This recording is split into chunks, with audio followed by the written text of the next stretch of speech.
Hello guys, स्वागत है फिर से आपका हमारे में। दोस्तों यहाँ पर यूपी पुलिस 25 अगस्त पहली पारी का पेपर यहाँ पर समाप्त हो चुका है और पेपर आ चुका है। तो यहाँ पर देखेंगे दोस्तों इसकी आंसर की, ठीक है। पेपर की आंसर की देखने वाले सबसे पहले जीएस के प्रश्नों को हम आंसर की देख लेते हैं कि उसमें बहुत ही ज़्यादा घुमा फिरा के क्वेश्चन पूछे जा रहे हैं। तो चलिए देख ले। बाकी रीजनिंग का लेवल अच्छा था और यहाँ पे मैथ भी आसान थी, बस जीएस में थोड़ा सा ज़्यादा घुमा फिरा के पूछा था, ठीक है। तो चलिए सबसे पहले जीएस के प्रश्नों को देख लेते हैं और कमेंट में जरूर बताइए कि आपका पेपर यहाँ पर कैसा रहा है, ठीक है। तब यहाँ पे 109 में एक क्वेश्चन जिसका पूछा गया था कि प्रसिद्ध गणितज्ञ जो प्रथम 100 प्राकृतिक संख्याओं के योगफल की खोज के लिए जाने जाते हैं वो गॉस होंगे यहाँ पे, ठीक है। गॉस जो है इसका करेक्ट आंसर होगा। अगला क्वेश्चन यहाँ पे देख लें, इसके नीचे आया था। एक तो क्वेश्चन ये बहुत ही बेकार है, इसका कोई मतलब नहीं है प्रश्न का कि 2016 की सितंबर सप्ताह की तिमाही, ठीक है। इसको गूगल भी नहीं बता पाएगा क्योंकि यहाँ पर तिमाही तो बहुत अब से आ चुकी हैं। तो बेकार क्वेश्चन है, इसको छोड़ने लायक था। अगला क्वेश्चन है, सूर्य का प्रकाश पृथ्वी पर लगभग कितने समय, ये तो सभी लोग कर चुके होंगे, 8 मिनट 20 सेकंड इसका करेक्ट आंसर होगा, ठीक है। अब यहाँ पे देखें अगला क्वेश्चन। अगले क्वेश्चन में यहाँ पे 15 में कहते हैं इसमें भारतीय संविधान सरकार की संसदीय प्रणाली का प्रावधान किया गया है तो किस नमूने पर आधारित है। तो यूनाइटेड किंगडम यानी कि यूके से लिया गया है इसकी संसदीय प्रणाली, ठीक है। भारतीय संविधान में जितनी भी चीज़ें विदेश से ली गई हैं सबको याद करके जाना है आगे आने वाले शिफ्ट के लिए, ठीक है। अगला क्वेश्चन देखिए यहाँ पे पूछा गया एमपीसी का क्या होगा, फुल फॉर्म पूछा गया, ठीक है। जो एमपीसी है इसका फुल फॉर्म पूछा गया, इसका होता है मॉनिटरी पॉलिसी कमेटी। क्या होगा इसका, मॉनिटरी पॉलिटी कमेटी, ये इसका करेक्ट आंसर हो जाएगा। आप लोगों ने इसको लगाया है तो बिल्कुल सही किया होगा। अगला जो क्वेश्चन इसमें बन के आया वो आया था विनय पिटक। बहुत ही आसान क्वेश्चन बन सकता है अगर आप थोड़ा सा आपने पढ़ा होगा। तो बौद्ध जो है ना, बौद्ध संघ के जो नियम है वो आपको विनय पिटक पुस्तक में देखने को मिलते हैं, ठीक है। महावीर से जितने भी संबंधित हैं वो देख लीजिएगा। व्याकरण की जो फेमस किताबें हैं वो देख लीजिएगा नेक्स्ट शिफ्ट के लिए, ठीक है। अगला देखिए, अब यहाँ पे एक क्वेश्चन पूछा गया कि जीडीपी डेटा की गणना और जारी करने के लिए कौन सी भारतीय संगठन जिम्मेदार है। तो जीडीपी के लिए कौन होता है, राष्ट्रीय सांख्यिकी कार्यालय, ठीक है। इसी के तहत सारे जितने भी डाटा होते हैं वो जारी किए जाते हैं। अगला क्वेश्चन यहाँ पे पूछा गया 119 का, जीएस का लेवल काफ़ी अच्छा ये पूछते हैं। तो इसमें कहा गया कौन सी रूसी लेखक जो हैं जिन्होंने क्राइम एंड पनिशमेंट लिखने के लिए प्रसिद्ध है, ठीक है। उनकी पुस्तक बहुत फेमस है, क्राइम एंड पनिशमेंट के नाम से वो लिखते हैं। वो हैं यहाँ पर आपके कौन से, फ्योडोर दोस्तोयेव्स्की, ठीक है। Fyodor Dostoevsky. ये क्या, इस तरीके से आप देखिए रूसी नाम से भी आप इसको पहचान सकते थे, गेस कर सकते थे। अगला क्वेश्चन राजधानी से पिछली शिफ्ट में हर बार आ रहे हैं राजधानी पूछे जाते हैं। तो लाओस की राजधानी कौन सी हो जाएगी यहाँ पे, वियंतियान है, ठीक है। वियंतियान है इसका करेक्ट आंसर है।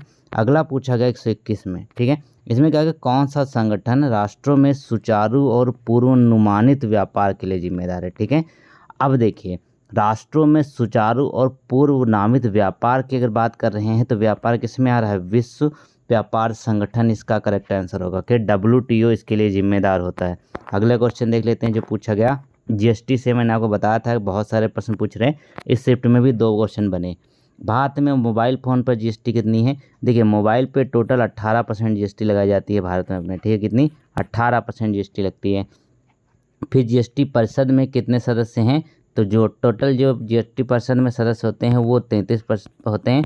अब यहाँ पे इसको एक बार याद रख लीजिए, जीएसटी कब लागू हुई, सबसे पहले कहाँ पे शुरू हुई है, ठीक है। ये सारी चीज़ें आपको देखने योग्य रहेगा, इसको ध्यान से रखिएगा, ठीक, देख के।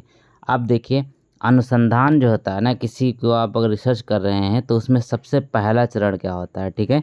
सबसे पहला चरण होता है कि समस्या की पहचान करना। आप जब तक पहचान नहीं कर पाएंगे उसके बाद चयन करेंगे, ठीक है। ये यहाँ पर आप देखेंगे क्या होगा, सी आपका करेक्ट आंसर होगा। अगला क्वेश्चन है यहाँ पर पूछा गया था कि वह 18 वर्ष से कम आयु के व्यक्ति के सभी मानवाधिकार डैश कहलाते हैं। अब 18 वर्ष से कम है मतलब वो नाबालिग है, तो क्या होगा, वो बाल अधिकार के तहत आते हैं, ठीक है। अब यहाँ पर बाल अधिकार कब आया, कौन से सन में आया, ठीक है, ये आप याद रखेंगे। और इसके साथ साथ जितने भी आपके आर्टिकल हैं वो सब देख के जाइए। अगला क्वेश्चन पूछा गया सूक्ष्म सिंचाई कब शुरू की गई थी, ठीक है। जो सूक्ष्म सिंचाई है वो शुरू करी गई थी कब, जनवरी 2006 में, ठीक है। ये क्वेश्चन आपके यहाँ बन के आया हुआ है। चलिए 127 में देखिए, सोशल मीडिया पर टीबीटी का क्या अर्थ है, ठीक है। जो टीबीटी है ना सोशल मीडिया पर, इसका क्या मतलब होता है, इसका मतलब होता है टेक्स्ट बैक टाइम, ठीक है। क्या होता है, चलिए अगला क्वेश्चन पूछा गया क्रिस्पर जो आपके यहाँ पे क्रिस्पर Cas9 है प्रौद्योगिकी का उपयोग किसके लिए किया जाता है। देखिए यहाँ पे थोड़ा सा इसमें कन्फ्यूजन ये है क्योंकि ये बेसिकली HIV के लिए किया जाता है। HIV का जो संक्रमित होते हैं उनको जीन चेंज करने के लिए किया जाता है। तो यहाँ पे जीन संपादन इनका लगा सकते हैं, एडिटिंग जीन का लगा सकते हैं, ठीक है। टीका भी इसमें आता है, आगे उसको डिटेल पढ़ेंगे, लेकिन आपका जो सही सुटेबल आंसर है वो ए होगा। अगला क्वेश्चन देखिए, राष्ट्रीय समुद्री दिवस 2024 की इन्होंने थीम पूछा है, तो क्या होगा, भविष्य को नेविगेट करना सुरक्षा पहले। ये यहाँ पे रखा गया navigating the future safety first, ठीक है। ये यहाँ पे सबसे पहले थीम बन रखी गई है 2024 राष्ट्रीय समुद्री दिवस की।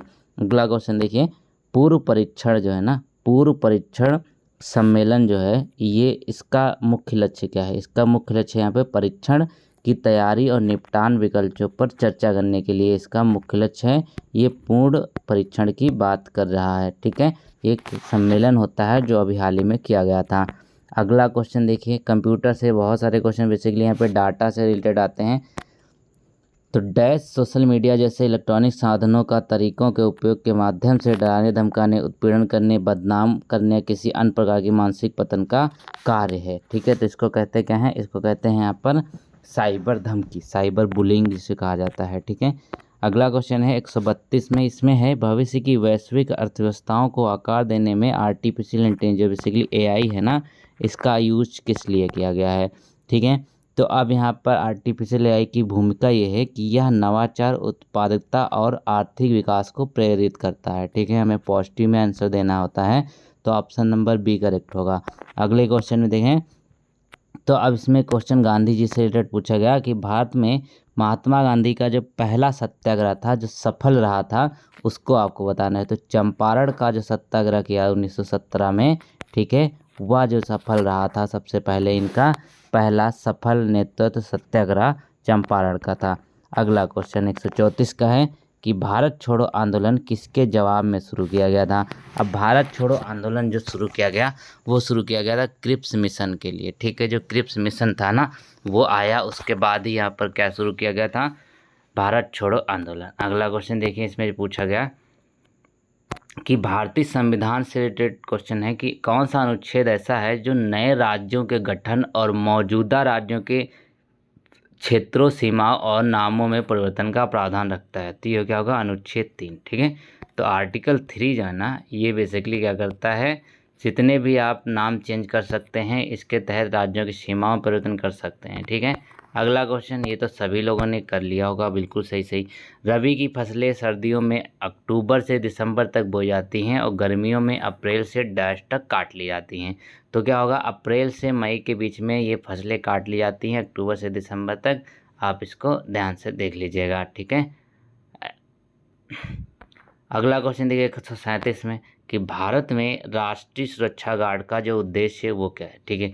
राष्ट्रीय सुरक्षा गार्ड जो होते हैं उसका उद्देश्य होता है बेसिकली यहाँ पर वो होता है सीमा सुरक्षा की निगरानी करना, ठीक है। राष्ट्रीय सुरक्षा जो NSG कमांडो होते हैं ना उन्हीं की बात कर रहे हैं। तो क्या करते हैं बेसिकली यहाँ पे सीमा सुरक्षा की निगरानी करना, इसका करेक्ट आंसर। 138 में देखिए, इसमें कहा गया कि कौन सा पदार्थ मुख्य रूप से अम्लीय वर्षा के लिए जिम्मेदार है। तो ये होता है आपका सल्फर डाइऑक्साइड, बेसिकली जो आपका SO2 होता है ये अम्लीय वर्षा के लिए जिम्मेदार होता है। कौन सा पवन ऊर्जा का दुनिया का सबसे बड़ा उत्पादक है, तो वो चाइना हो जाएगा। और भारत में अगर पूछे तो कौन सा हो जाएगा, वो होगा तमिलनाडु भारत का है। चाइना जो है पूरे विश्व में है। भारत के उपराष्ट्रपति कौन है। अब भारत के जो उपराष्ट्रपति हैं वो कौन से हैं हाल ही में, तो देखिए जगदीप धनखड़ बनाए गए हैं। क्या जगदीप धनखड़ जो हैं ये कौन है, भारत के उपराष्ट्रपति हैं, ठीक है। अगला क्वेश्चन देखिए, इसमें कहा गया कि 2016 में हस्ताक्षरित भारत जापान नागरिक परमाणु समझौते का उद्देश्य क्या है, ठीक है। तो इसका जो उद्देश्य रखा गया था बेसिकली वो ये था कि रासायनिक परमाणु ऊर्जा प्रौद्योगिकी हस्ताक्षर सुरक्षा मानकों में सहयोग। ऑप्शन नंबर डी इसका करेक्ट होगा। अगला जो क्वेश्चन पूछा गया 142 में देख लेते हैं। इसमें कहा किसी क्षेत्र के अंदर और बाहर लोगों की आवाजाही को क्या कहा जाता है, ठीक है। किसी क्षेत्र के अंदर और बाहर लोगों की आवाजाही को हम प्रवास कहते हैं। क्या कहते हैं, उसको प्रवास कहा जाता है। मतलब एक जगह से दूसरी जगह जाना ही होता है। अलीगढ़ मुस्लिम यूनिवर्सिटी और इसके साथ साथ आपकी BHU हो गई, इलाहाबाद हो गई, इन सबको देख लीजिएगा कब कब ये बनी थी। 1875 में बनी थी अलीगढ़ मुस्लिम यूनिवर्सिटी। सबसे पुरानी कौन सी है बताइए कमेंट में जल्दी। ठीक है, अगला क्वेश्चन यहाँ पे, उत्तर प्रदेश में कौन सा शहर हिंदी और संस्कृत भाषाओं में विशेषज्ञता वाले शैक्षणिक संस्थानों के लिए जाना जाता है? तो ये कौन सा हो जाएगा दोस्तों, ये बनारस हो जाएगा। अगला क्वेश्चन है यहाँ पर कि कौन सा भारतीय अर्थशास्त्री था, ठीक है, अपने काम के लिए जाना जाता जिसे 1998 में आर्थिक विज्ञान में नोबेल पुरस्कार प्राप्त हुआ था। अब 1998 में किसको दिया गया था, अमर्त्य सेन को। ठीक है, अमर्त्य सेन को नोबेल पुरस्कार दिया गया 1998 में। अगला क्वेश्चन देखिए, यहाँ पूछा गया कि जेन आयर जो है ना किस लेखक ने लिखी है? जेन आयर किसने लिखी है? वो लिखी है यहाँ पर आपका करेक्ट है शॉर्लेट ब्रांटे, नहीं माफ़ कीजिएगा ये नहीं हुआ, इनका होगा एमिली ब्रांटे होगा। ठीक है, ये लिखा था जेन आयर इसके द्वारा। फिर है ट्विटर जो है पूछा है किस प्रकार का कम्युनिकेशन प्लेटफॉर्म है ये? तो ट्विटर जो है ये चैट बेस होता है। ठीक है, क्या होता है, चैट बेस होता है। अगला क्वेश्चन है भारत में लिपू लेख दर्रा जो है ना, लिपू लेख दर्रा किस देश के साथ सीमा साझा करता है? तो वो होगा यहाँ पर आपका चाइना, करेक्ट आंसर। पाकिस्तान नहीं होगा, चाइना यहाँ पे होगा। दक्षिण कोरिया में कौन सी मुद्रा का प्रयोग किया जाता है? तो वान मुद्रा जो है यह दक्षिण कोरिया में प्रयोग की जाती है। क्या होगा, दक्षिण कोरिया की वान मुद्रा। फिर यहाँ पर है डैश आक्रमण वह होता है जब कोई कंप्यूटर सिस्टम और नेटवर्क अब कंप्यूटर वायरस संक्रमित हो जाता है, तो इसको कहते हैं मालवेयर। ठीक है, मालवेयर जो होता है ना वो आक्रमण होता है। ठीक है, जिससे क्या होता है कंप्यूटर सिस्टम और नेटवर्क जो है वायरस से संक्रमित हो जाते हैं। तो ये थे GS के क्वेश्चन। उम्मीद है वीडियो पसंद आया होगा। Thank you so much.